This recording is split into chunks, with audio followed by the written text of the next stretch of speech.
wabarakatuh. Perkenalkan, nama saya Imratul Karimah dengan akhiran NIM 253. Saya dari Program Studi Ilmu Hukum Fakultas Hukum Universitas Trunojoyo Madura.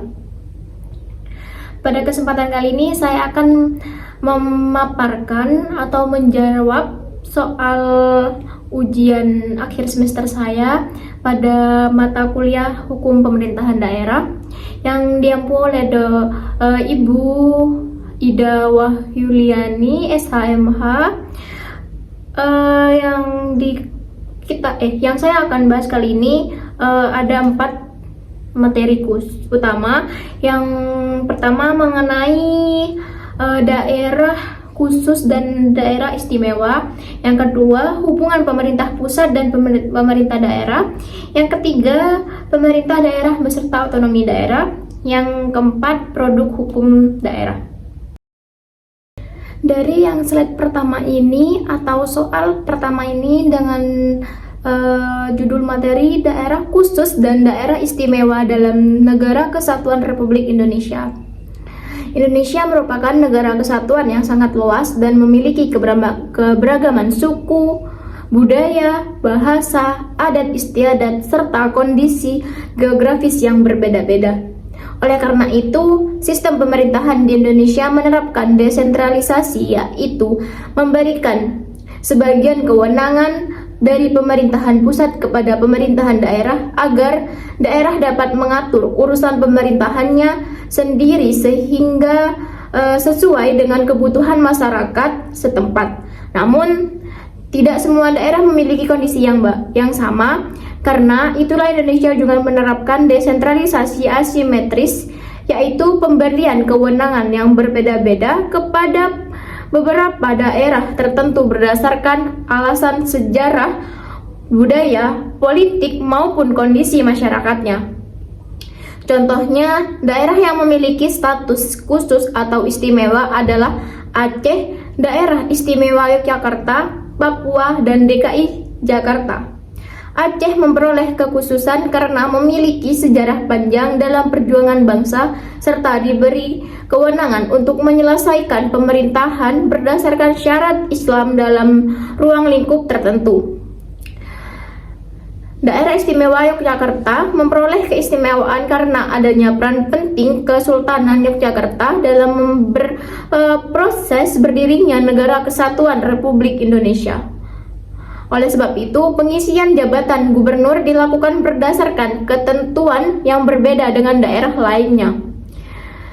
Papua memperoleh status khusus sebagai bentuk perhatian negara terhadap kondisi sosial, budaya, serta pembangunan masyarakat asli Papua sehingga diberikan kewenangan yang lebih luas dalam mengatur berbagai urusan daerah. Sementara itu, DKI Jakarta memiliki kekhususan karena pernah menjadi ibu kota negara dan memiliki karakteristik sebagai pusat pemerintahan nasional serta pusat kegiatan ekonomi. Pemberian status khusus maupun istimewa ini bukan berarti daerah tersebut terpisah dari Negara Kesatuan Republik Indonesia. Sebaliknya, kebijakan tersebut merupakan bentuk penghormatan negara terhadap keberagaman daerah agar seluruh masyarakat tetap merasa menjadi bagian dari Indonesia. Demikian, keberadaan daerah khusus dan daerah istimewa justru memperkuat persatuan nasional karena setiap daerah memperoleh pengakuan terhadap karakteristik dan kebutuhan masing-masing. Dasar hukum pengaturan tersebut terdapat pada pasal 18, Pasal 18A dan Pasal 18B Undang-Undang Dasar Negara Republik Indonesia tahun 1945. Pada slide kedua atau soal kedua dengan judul materi Hukum Pemerintah Pusat dan Pemerintah Daerah. Hubungan antara pemerintah pusat dan pemerintah daerah di Indonesia diatur sedemikian rupa agar pelaksanaan pemerintahan berjalan secara efisien dan tidak terjadi tumpang tindih kewarganegaraan.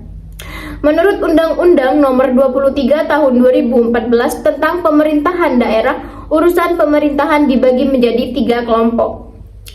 Yang pertama adalah urusan pemerintahan absolut, yaitu urusan yang sepenuhnya menjadi kewenangan pemerintah pusat. Contohnya adalah politik luar negeri, pertahanan, keamanan, justisi, moneter, dan fiskal nasional, serta urusan agama. Yang kedua adalah urusan pemerintahan konkuren, yaitu urusan yang dibagi antara pemerintahan pusat, pemerintahan provinsi, dan pemerintah kabupaten atau kota. Contohnya meliputi pendidikan, kesehatan, pekerjaan umum, lingkungan hidup, perhubungan, serta berbagai pelayanan publik lainnya. Yang ketiga adalah urusan pemerintahan umum, yaitu urusan yang berkaitan dengan pembinaan persatuan bangsa, menjaga stabilitas nasional, membangun kehidupan demokrasi, serta menjaga ketentraman masyarakat. Pembagian kewenangan tersebut memiliki tujuan agar setiap tingkat pemerintahan memahami tugas dan tanggung jawabnya masing-masing, sehingga pelayanan kepada masyarakat dapat berjalan lebih baik. Apabila pemerintahan daerah melaksanakan urusan yang sebenarnya menjadi kewenangan pemerintah pusat atau bertentangan dengan ketentuan peraturan perundang-undangan, maka kebijakan tersebut dapat dibatalkan dan pemerintahan dapat dikenakan sanksi sesuai ketentuan hukum yang berlaku. Oleh karena itu, pembagian kewenangan menjadi sangat penting dalam menciptakan pemerintahan yang tertib, efektif, dan mampu memberikan pelayanan terbaik kepada masyarakat. Dasar hukum mengenai pembagian kewenangan ini diatur dalam Undang-Undang Nomor 23 Tahun 2014 tentang Pemerintahan Daerah. Selanjutnya soal nomor 3, judulnya Pemerintahan Daerah dan Otonomi Daerah, yang mana pemerintahan daerah merupakan penyelenggaraan urusan pemerintahan oleh pemerintah daerah berdasarkan DPRD berdasarkan atas otonomi dan tugas pembantuan. Dalam pelaksanaannya, pemerintahan daerah terdiri atas 3 dasar utama, yaitu Kepala Daerah, Dewan Perwakilan Rakyat atau DPD, dan perangkat daerah. Kepala daerah bertugas memimpin jalannya pemerintahan daerah serta bertanggung jawab dalam pelaksanaan berbagai kebijakan pembangunan. DPRD memiliki fungsi pembentukan peraturan daerah, penyusunan anggaran, dan pengawasan terhadap jalannya pemerintahan daerah. Sementara itu, perangkat daerah merupakan organisasi yang membantu kepala daerah dalam melaksanakan berbagai urusan pemerintahan sesuai bidang tugasnya masing-masing. Pemerintahan daerah dilaksanakan berdasarkan 2 asas penting.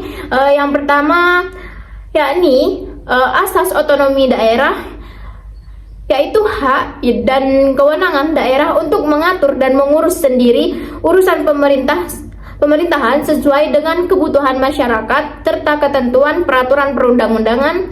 Dan kedua adalah asas tugas pembantuan, yaitu penugasan dalam pemerintahan pusat kepada pemerintahan daerah atau pemerintahan provinsi kepada pemerintah kabupaten atau kota untuk melaksanakan tugas tertentu yang disertai pembiayaan, sarana, dan prasarana. Melalui pelaksanaan otonomi daerah, pemerintahan daerah diharapkan mampu meningkatkan kualitas pelayanan publik, mempercepat pembangunan daerah, meningkatkan kesejahteraan masyarakat, serta menciptakan pemerintahan yang lebih demokratis dan partisipatif. Dasar hukum mengenai pemerintahan daerah ini terdapat dalam pasal 18 Undang-Undang Dasar Negara Republik Indonesia tahun 1045 dan Undang-Undang Nomor 23 Tahun 2014 tentang Pemerintahan Daerah. Soal yang terakhir, produk hukum daerah yang mana dalam menjalankan pemerintah dapat memiliki kewenangan untuk membentuk berbagai produk hukum sebagai dasar pelaksanaan kebijakan di daerah.